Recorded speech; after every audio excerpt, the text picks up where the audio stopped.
Depressed, frustrated, sad, confused. You want answer. Let's talk. Give me a message sa page ko sa Philippine Dating Coach and you can have one-on-one coaching with Coach Baze, your dating coach and psychologist. Just please subscribe to my channel and hit the bell button. Well, it is one of the most complex things to explain and it's really hard to understand. So, inuunahan na kita.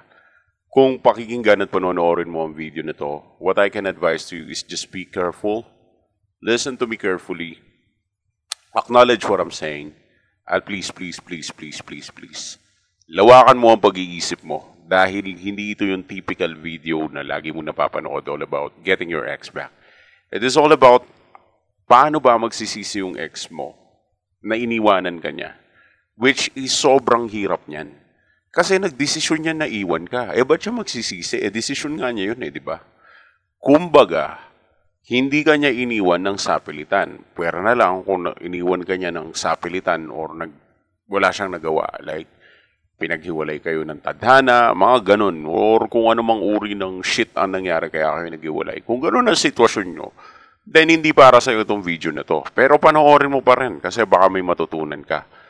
At kung ikaw naman nanonood ka, at ang karanasan mo ay iniwan ka niya, una mong tignan, una mong i-acknowledge, una mong pagmasdan o obserbahan. Decided ba siya na iniwan ka? Kasi kung fully decided siya na iwanan ka niya or fully decided siya na makipag-break up sa'yo, ibig sabihin nun, for the short amount of time, hindi yan magsisisi. Decided nga di ba?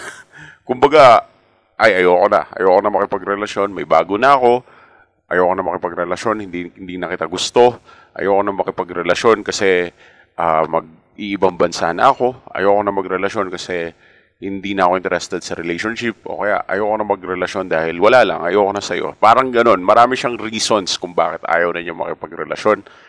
Pero kung based sa observation mo, fully decided siya na makipag-iwalay sa'yo, and then ang video na ito ay para sa'yo. Ngayon, ano ba ang isang parte na pinakamahirap? At bakit? Bakit hindi magsisisi ang ex mo? At paano siya magsisisi? Bakit at papaano? Umpisahan natin sa bakit. Bakit hindi siya magsisisi? Kasi yun yung desisyon niya. Doon sa utak niya, yun ay naging logical conclusion niya. Yun ay naging final decision niya. Kumbaga sa tumataya sa sugal, dun na nakalagay yung bet niya. Without considering your option. Kumbaga, close-minded na. Sarado na. So kahit anong advice ang marinig niya mula sa'yo, or kahit anong pagpupumilit pa ang gawin mo, nakasara na ang utak niyan, hindi mo na mabubuksan, at sa loob ng utak niya, kompleto na ang detalye na ayaw na niya sa'yo at gusto na niya makipaghiwalay. Fully decided. Ganon mag-decide ang isang tao kapag ayaw na niya sa'yo. And now, bakit siya hindi magsisisi? Kasi nga yun yung conclusion niya. Paulit-ulit lang ako pero yun lang ang point ko. Yun na yung conclusion niya. Regardless, kahit anumang reklamo mo na ginawa ko naman ang best ko, mas maganda naman ako, mas maayos naman ako, mas matapang naman ako, mas lalaki naman ako, mas may pera naman ako, mas ganito, mas ganyan, mas ganun ako, lahat binigay ko, lahat ng sumbat na tatakbo sa utak mo, gagawin mo na, pero wala ka nang magagawa kasi sarado na siya at the door is already closed and it is not open. So, ang magagawa mo lang is pabayaan mo siya. Respetuhin mo siya sa desisyon niya, and now, all you need to do is just to deal with time. Ang problema kasi sa inyo, hindi kayo pinapapasok, pasok kayo ng pasok. Ang problema kasi sa inyo, wala kayong tiwala sa sarili nyo, hindi kayo confident sa sarili nyo. Minsan sobrang dali lang naman ang gagawin nyo Although nire-require ko na mag-self-improve kayo, pero alam nyo, sa totoo lang, kahit walang self-improvement, kahit walang achievements, kahit walang bagong promotions, kahit walang bagong sahod, at kahit walang bagong trabaho, kahit walang improvement na mangyari. Kahit hindi ka gumanda at kahit hindi ka gumapo during breakup. Kahit nawalan ka pa ng pera during breakup, kahit imbis na mag-improve ka, pumangit pa yung sitwasyon mo during breakup, basta confident ka. Yun lang yung key. Basta confident ka. Babalik at babalik yan. Ang problema, ang kukulit ninyo. Ang titigas ng ulo nyo na gusto nyo, halubugbugin nyo yung utak ng tao, sarado nga. Ayaw nga sa'yo, decided na nga, ano pang gagawin natin? Ang magagawa mo na lang, give him a time. Give her a time. Huwag makulit, huwag malikot, huwag atat. Patience is the key.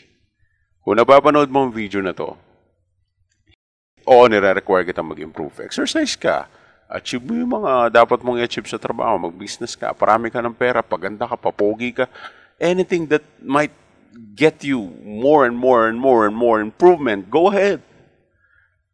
Pero good news ko sa'yo, kahit hindi ka mag-improve, as long as confident ka, darating ang panahon at darating ang oras na ang ex mo magsisisi din na iniwan ka niya.